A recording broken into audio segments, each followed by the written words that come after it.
Sahabat Rema Surgawi, malam ini mungkin hati kita sedang tidak benar-benar tenang.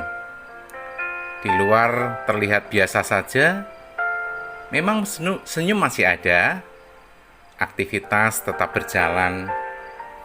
Tapi di dalam hati ini ada sesuatu yang belum terselesaikan.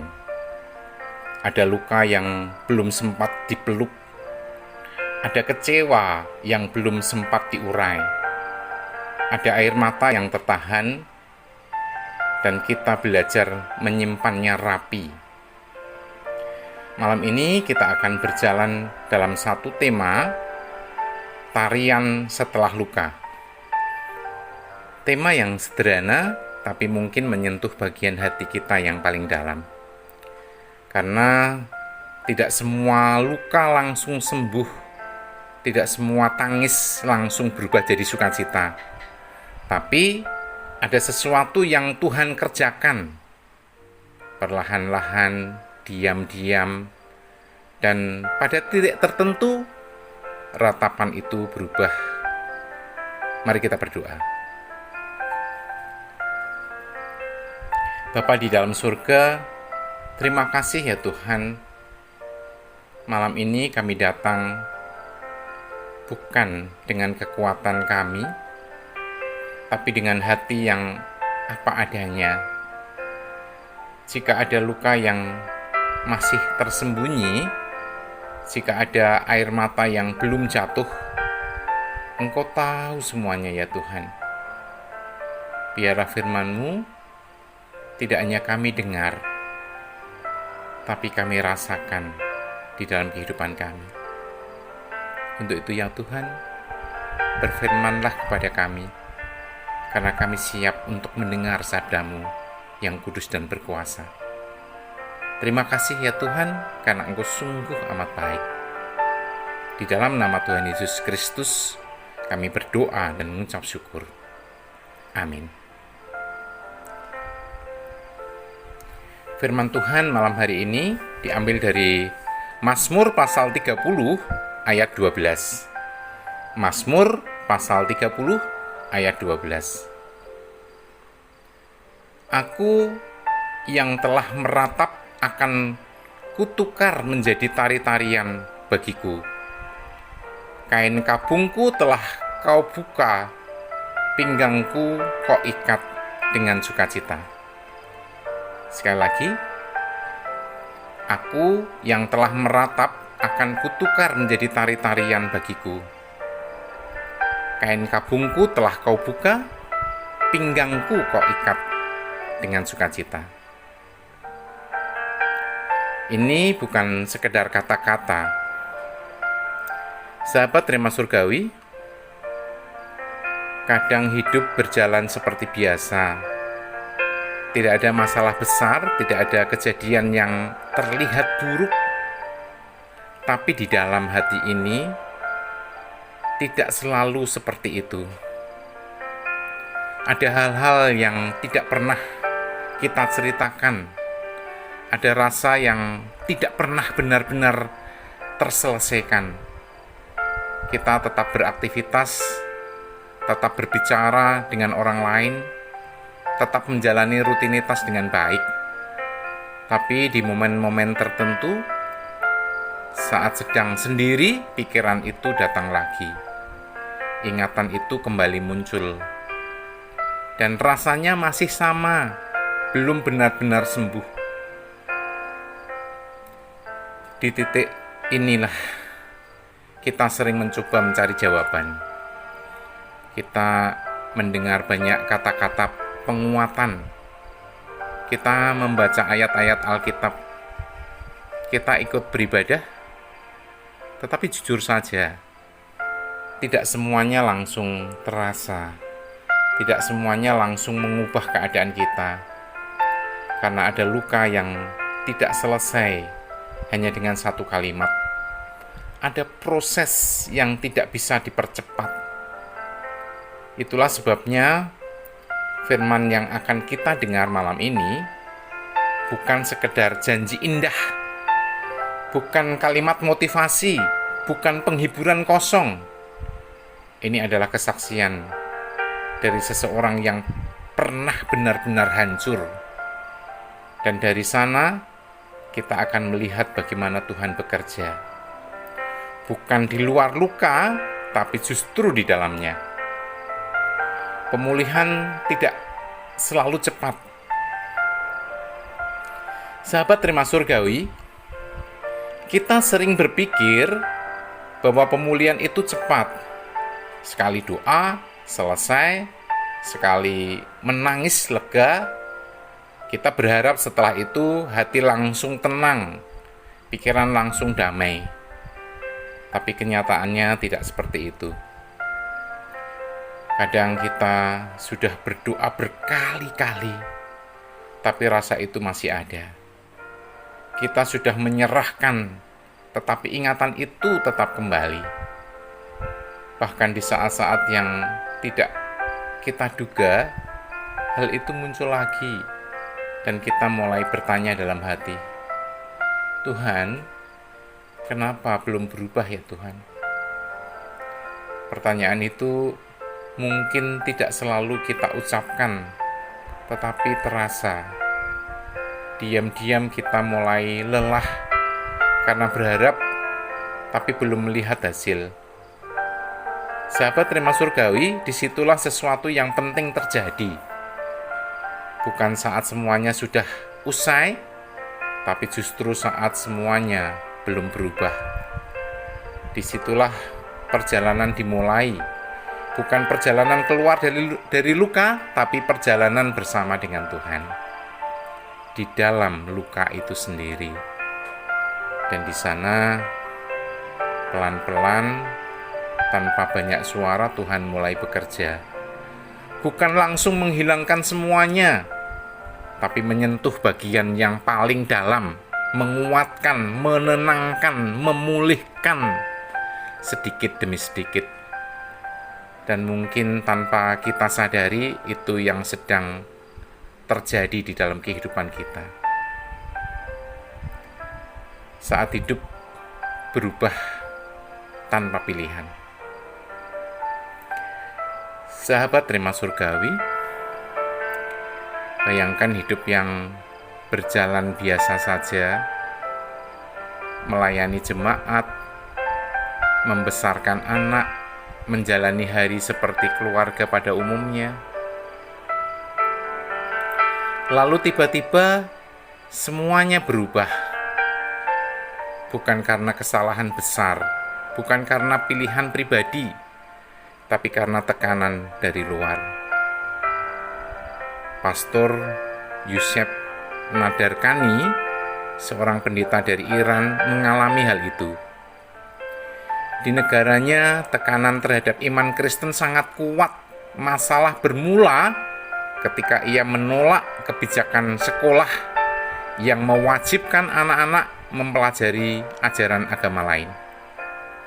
Penolakannya dianggap serius, bukan sekedar perbedaan pendapat, tapi dianggap ancaman. Ia ditangkap pada tahun 2009. Bukan hanya ditahan, ia didakwa dengan tuduhan murtad. Tuduhan itu berarti satu hal, hukuman mati bisa dijatuhkan.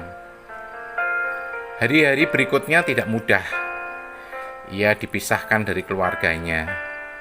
Tidak tahu kapan bisa bertemu lagi. Tidak tahu apakah masih punya masa depan atau tidak.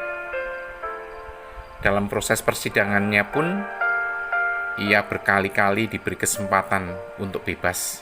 Syaratnya hanya satu, menyangkal imannya kepada Kristus. Secara manusia, pilihan itu terasa sederhana, hidup atau mati. Tetapi di dalam situasi itu, pilihan itu menjadi sangat berat. Karena yang dipertaruhkan bukan hanya hidupnya, tetapi keyakinannya. Hari demi hari, tekanan itu datang. Ancaman terus diulang, kesempatan untuk menyerah selalu dibukakan. Tapi ia tetap bertahan. Bukan karena tidak takut, bukan karena tidak memikirkan keluarganya, tapi karena ia memilih tetap setia. Proses itu berlangsung bertahun-tahun tanpa kepastian, tanpa jaminan. Yang ia miliki hanya satu, iman kepada Tuhan. Lalu sesuatu mulai berubah. Kasusnya mendapat perhatian dunia internasional. Banyak pihak mulai bersuara, tekanan kepada pemerintah meningkat. Dan akhirnya pada tahun 2012 ia dibebaskan.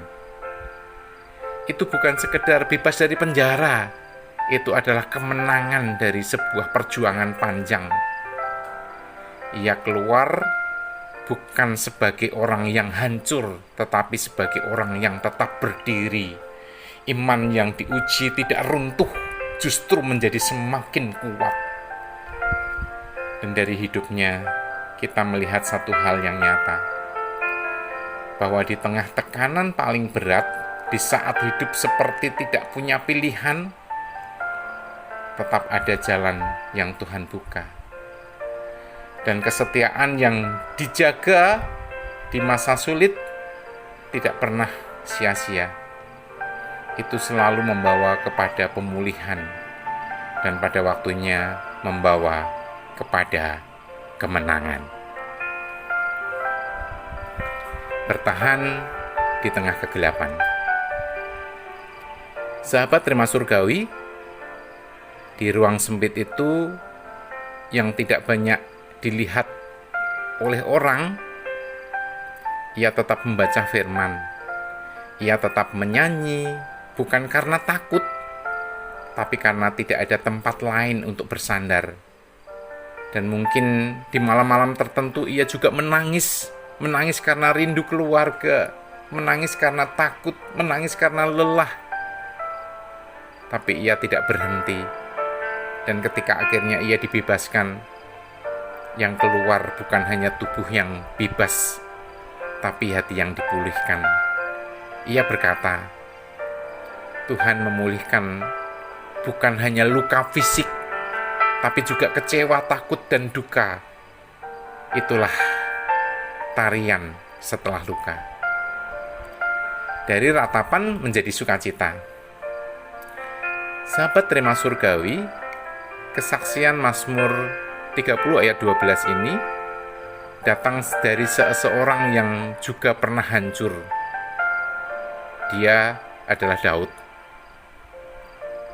Dia bukan orang yang selalu kuat, bukan orang yang selalu menang. Ia pernah dikejar-kejar, pernah ditolak, pernah jatuh dalam dosa. Mazmur ini lahir dari perjalanan itu, bukan dari hidup yang mulus. Kata meratap dalam bahasa Ibrani yaitu mispet. Artinya duka cita yang dalam, kehilangan, kehancuran. Dan tari-tarian yaitu macol, ekspresi sukacita yang meluap. Ini bukan perubahan kecil, ini perubahan total. Dari hancur menjadi hidup, dari gelap menjadi terang. Dan yang paling penting, bukan Daud yang melakukannya, Engkau yang menukar, Tuhan yang bekerja. Saat kita lelah memulihkan diri.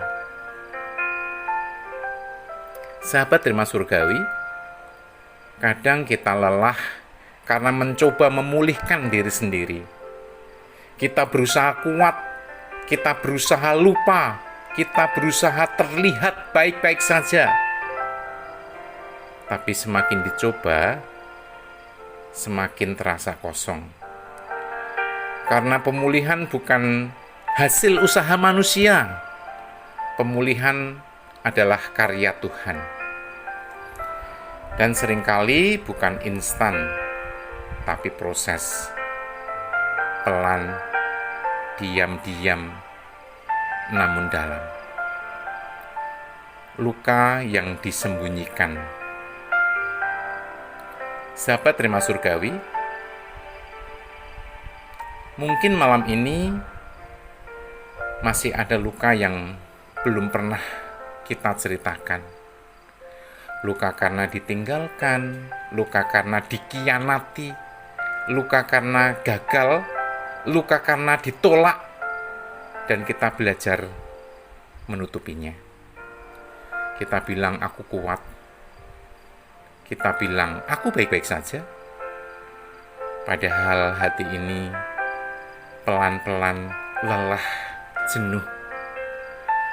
Dan di momen seperti itu tidak perlu berpura-pura lagi, kita boleh datang apa adanya, dengan membawa luka kita, dengan membawa air mata kita, dengan membawa kejujuran kita di hadapan Tuhan. Karena Tuhan tidak menunggu kita sembuh baru datang, tapi Tuhan justru mendekat di saat kita hancur. Perubahan yang terjadi di dalam. Sahabat Rema Surgawi, pemulihan tidak selalu terlihat dari luar. Masalah belum tentu langsung hilang. Keadaan hidup juga belum tentu langsung berubah. Tetapi ada perubahan yang terjadi di dalam. Cara kita merasakan sesuatu mulai berbeda. Hal yang dulu terasa sangat berat, perlahan tidak seberat itu lagi. Hal yang dulu membuat hati kita sakit dan penuh amarah, mulai sedikit demi sedikit melunak. Kita mulai bisa menerima keadaan, walaupun belum semuanya selesai. Dan pada momen sederhana ini, kita mulai bisa tersenyum lagi. Bukan karena hidup kita sudah sempurna, bukan karena semua masalah sudah hilang, tetapi karena di dalam hati ada rasa bahwa Tuhan tidak pernah meninggalkan kita. Itu yang membuat kita bisa berjalan meski keadaan belum berubah. Tarian di tengah badai. Sahabat Rema Surgawi, ada satu hal yang sering tidak kita sadari, yaitu bahwa damai Tuhan tidak selalu datang setelah masalah selesai. Kadang justru hadir saat masalah itu masih berjalan. Saat situasi belum berubah, saat jawaban belum datang, saat air mata masih ada. Di tengah kondisi seperti itu, hati tetap bisa merasakan tenang. Bukan karena keadaan kita sudah baik, tetapi karena ada keyakinan bahwa Tuhan tetap ada di sini. Itu yang membuat kita tetap bisa bertahan meskipun belum ada perubahan besar di luar. Kita masih menghadapi badai yang sama, tetapi di dalam hati kita tidak seberat sebelumnya. Dan perlahan kita belajar untuk tetap berjalan sambil percaya Tuhan tidak pernah meninggalkan kita. Itulah sebenarnya yang terjadi ketika Tuhan bekerja di dalam hati seseorang. Sahabat Rema Surgawi, kalau hari ini hati kita masih merasa berat dan tidak tahu lagi harus bagaimana, tidak apa-apa untuk berhenti sebentar. Tidak perlu memaksakan diri terlihat kuat dan kuat dan kuat. Tidak perlu berpura-pura semuanya baik-baik saja. Cobalah diam di hadapan Tuhan. Katakan yang benar-benar kita rasakan. Tuhan, ini sakit Tuhan. Tuhan, aku capek Tuhan. Tuhan, aku sudah lelah. Itu cukup. Kalau ingin menangis, menangislah.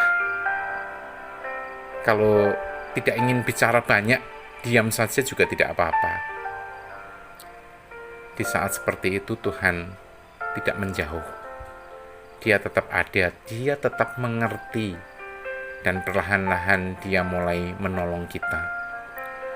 Bukan langsung mengubah semua keadaan, tetapi memberi kekuatan untuk menjalani hari ini, bahkan untuk menjalani dari hari ke hari. Jadi hari ini cukup jalani satu langkah saja, tidak perlu memikirkan semuanya sekaligus. Tuhan berjalan bahkan di saat yang paling sulit sekalipun bagi kita. Mari kita berdoa. Bapa di dalam surga, terima kasih ya Tuhan untuk firman-Mu. Engkau melihat setiap luka kami ya Tuhan, yang tidak pernah kami ceritakan. Engkau tahu setiap air mata kami yang tidak pernah jatuh, bahkan kami tahan. Malam ini kami datang bukan dengan kekuatan kami Tuhan, tapi dengan hati yang jujur di hadapan-Mu. Peluk kami ya Tuhan, pulihkan bagian yang retak dari hati kami, dan ajar kami menari bersama-Mu, bahkan di tengah luka. Terima kasih ya Tuhan, terima kasih, karena Engkau sungguh baik dalam kehidupan kami. Dalam nama Tuhan Yesus, kami berdoa dan mengucap syukur. Amin. Sahabat Rema Surgawi, hidup ini memang tidak selalu mudah. Luka itu nyata, air mata itu nyata, tetapi pemulihan juga nyata. Dan perlahan Tuhan sedang bekerja menukar yang hancur menjadi yang indah. Dan suatu saat kita akan menyadari bahwa di balik semua luka itu, Tuhan sedang membawa tarian setelah luka. Luka yang diserahkan menjadi tempat Tuhan mengubah ratapan menjadi tarian yang hidup. Amin. Tuhan Yesus memberkati.